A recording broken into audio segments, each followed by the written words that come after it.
Ces derniers temps, on observe la montée en puissance d'un métier en particulier dans l'intelligence artificielle, j'ai nommé le métier de ML ingénieur. Eh bien, dans cette vidéo, j'ai décidé de partager avec vous les 5 compétences indispensables qui vous permettront justement de réussir dans ce métier et surtout rester bien jusqu'à la fin parce que la 5e compétence est une clé, un secret qui vous permettra de vous démarquer en tant que ML ingénieur sur ce marché en pleine évolution. Allez, c'est parti, générique.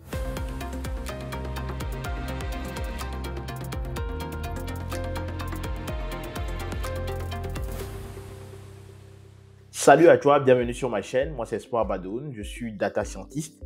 Et sur ma chaîne, je partage avec toi des formations gratuites pour te permettre de passer de novice à expert sur des sujets techniques bien précis en intelligence artificielle. Je partage également des astuces de carrière pour te permettre de te démarquer sur ce marché de l'intelligence artificielle. Et enfin, avec des experts qui ont réussi donc dans le domaine de l'intelligence artificielle, on a un podcast où on échange justement sur leurs secrets afin que toi et moi, nous puissions nous en inspirer pour bâtir à notre tour. Si tout ça t'intéresse, eh bien, je t'invite à faire 2 choses. Premièrement, abonne-toi afin de participer à cette aventure collective.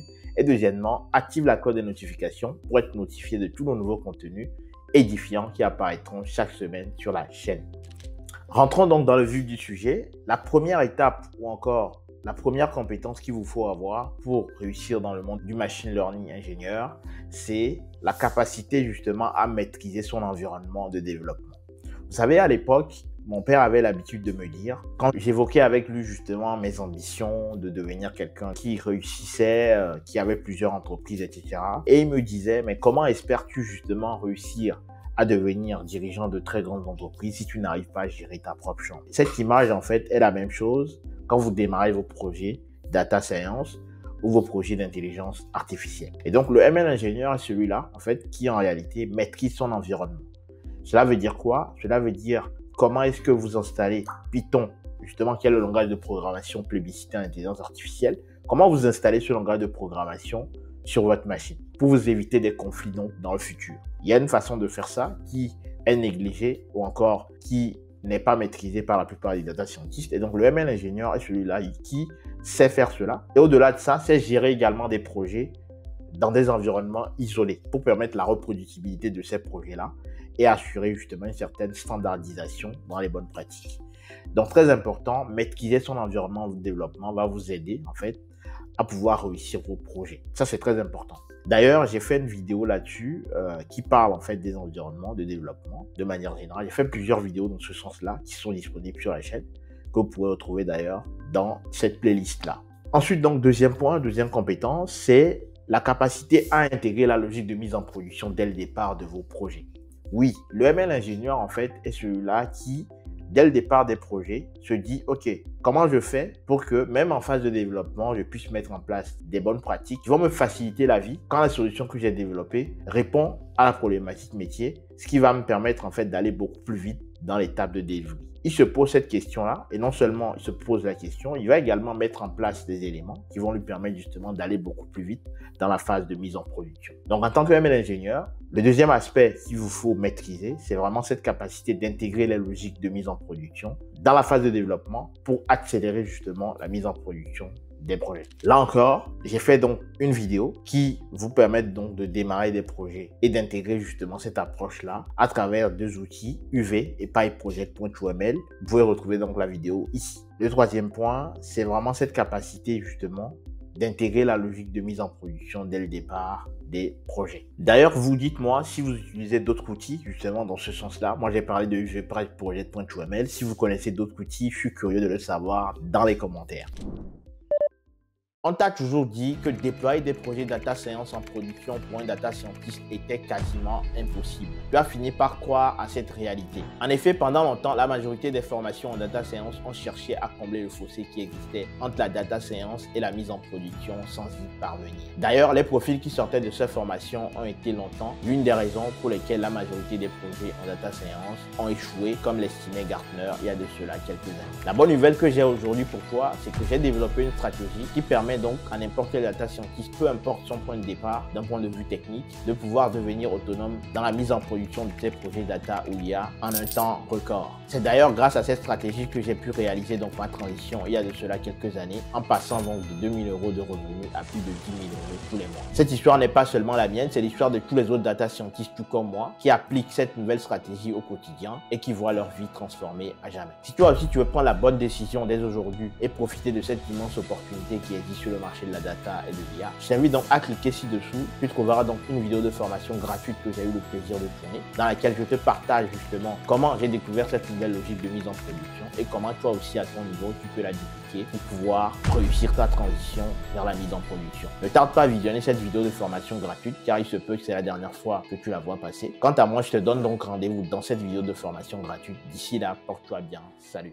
Le troisième point ici, ou la troisième compétence qui à mon sens est indispensable pour le ML ingénieur, c'est la capacité d'utiliser les bonnes pratiques de software engineering dans le cadre des projets de machine learning. Je m'explique. Vous savez, en tant que data scientist, généralement, ce qu'on a l'habitude de faire, ce que moi je faisais aussi en début de carrière, c'est de travailler sur des notebooks. Les notebooks sont intéressants. Ça me permet en fait de me mettre à l'aise avec la problématique en exécutant donc cellule par cellule. Okay, ça va me permettre aussi de visualiser des choses. Bref, pour l'exploration, pour la phase exploratoire justement, les notebooks sont indiqués. Mais dans une optique de mise en production, c'est-à-dire de concevoir une solution qui sera utilisée par des métiers, l'approche est un peu différente. Et il faut s'inspirer en réalité de ce qui se fait dans le monde de l'informatique de manière générale et qui a fait ses preuves. Et pour ça, donc, on va voir nos amis software ingénieurs qui ont l'habitude de concevoir des solutions logicielles adaptées justement à des utilisateurs métiers. Entre autres, ce qu'ils font, c'est qu'ils vont passer des notebooks à des environnements qui sont plus propices à la mise en production, c'est-à-dire passer des notebooks au projet code source. Ce qui veut dire quoi? Ce qui veut dire que je passe des formats Python, donc des notebooks, au format donc de code Python, donc des fichiers Python. On part du format IPNB, qui est le format adapté au notebook, au format Python avec des codes qui sont des scripts en fait Python qui répondent à des problématiques. Entre autres également, il y a les aspects de modularité, c'est-à-dire qu'au lieu d'avoir de longues fonctions, on va découper cela en petites tâches, ce qui va nous permettre en fait d'avoir des choses très modulaires, qui va faciliter aussi la lisibilité de votre projet et le partage en fait de ce projet auprès de différentes équipes. Bref, ça c'est quelques aspects.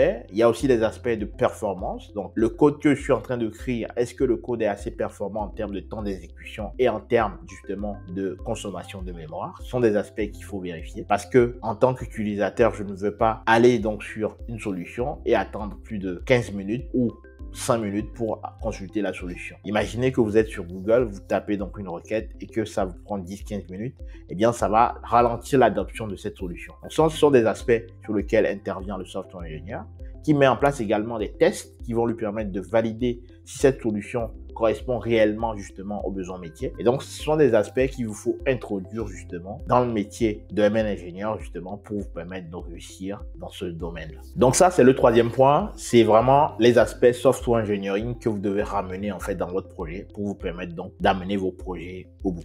Alors, le quatrième point ici, c'est le terminal. Vous devez maîtriser le terminal. Ça fait référence également au premier point qu'on a évoqué. Le terminal, en fait, est utilisé beaucoup parce que, en fait, quand vous allez interagir avec vos environnements de production, vous n'allez pas avoir accès, en fait, manuellement. À travers les lignes de commande, vous allez pouvoir interagir avec les systèmes pour vous permettre de réaliser des actions. La maîtrise, en fait, des langages systèmes comme Bash, orientés pour la data science, va vous permettre donc de pouvoir réussir cette prouesse-là. J'ai fait une série de vidéos justement sur les langages systèmes adaptés à la data science qui vont vous donner plusieurs outils qui vont améliorer, accélérer votre productivité en tant que ML ingénieur. Donc, si vous ne l'avez pas vu, jetez-y un coup d'œil. Donc ça, comme on l'a dit, c'est le quatrième point, c'est vraiment le terminal. Vous devez être à l'aise avec le terminal ou les langages systèmes de manière générale puisque ça va vous permettre en fait d'écrire des lignes de commande pour interagir avec les systèmes qui soient distants ou pas. Donc le cinquième point, je vous ai dit, c'est une clé du métier de ML ingénieur. C'est maintenant, vous avez votre solution, votre modèle de machine learning qui répond à la problématique métier. La question qui se pose, c'est comment vous faites justement pour mettre à disposition les réponses de ce modèle auprès d'un utilisateur métier qui a besoin de cette réponse justement pour résoudre la problématique auquel il est confronté. Eh bien, c'est là où intervient en fait deux notions indispensables. La première, c'est le fait d'encapsuler le modèle de machine learning sous forme d'API. L'API, c'est quoi? C'est l'API en fait qui va faire l'interface entre les utilisateurs métiers qui ont besoin de la réponse et le modèle. Ok, c'est vraiment l'interface qui va récupérer les réponses de votre modèle et le transmettre en fait aux utilisateurs métiers. Vous pouvez penser l'API comme étant un serveur quand vous arrivez donc dans un restaurant. Quand vous faites votre commande, ce n'est pas vous qui allez chercher directement la commande dans la cuisine. Vous demandez ce dont vous avez besoin au serveur qui lui va se charger d'aller en cuisine, récupérer votre commande, le mettre dans le sac et vous le transmettre. L'API peut être considéré comme un serveur qui, du coup, vient faire donc le pont entre vous, en tant que client, et la cuisine pour récupérer donc les éléments dont vous avez besoin. Donc là, cette première notion de savoir faire des API, j'ai d'ailleurs fait une vidéo là-dessus qui en parle parfaitement avec le langage Flask qui vous permet de mettre en place des API. Et donc, si vous ne l'avez pas vu, jetez-y un coup d'œil. Cela va vous permettre justement d'acquérir cette capacité-là. Enfin, donc, le dernier point, toujours dans cette dernière partie, c'est la notion de containerisation. Ok, une fois que votre API est disponible, vous devez l'encapsuler en fait dans les conteneurs qui vont vous permettre en fait de démarrer beaucoup plus rapidement votre solution, de pouvoir l'utiliser sur n'importe quel système, sur n'importe quel ordinateur, et surtout, cela va isoler en fait vos environnements. Okay? Cette notion d'isolation et de rapidité aussi d'exécution va intervenir dans la notion de containerisation. Je ferai d'ailleurs une vidéo qui en parlera plus en détail de cette notion de containerisation. Si vous voulez qu'on le fasse, dites-moi ça dans les commentaires. Je ferai une vidéo détaillée de cette notion de containerisation à travers une application pratico-pratique dans le cadre du machine learning. Voici donc ainsi résumé les 5 compétences indispensables selon moi qui vont vous permettre justement de pouvoir avoir les capacités nécessaires pour postuler à des postes de ML ingénieur. Dites-moi si ça vous a plu, dites-moi dans les commentaires s'il y a des choses qui n'ont pas été claires durant cette vidéo. Quelles sont les compétences que vous avez déjà en tant que data scientist par exemple? Je suis curieux de le savoir. Et quant à moi, donc je vous donne rendez-vous donc très prochainement pour un nouveau contenu tout aussi édifiant. D'ici là, portez-vous bien. Salut!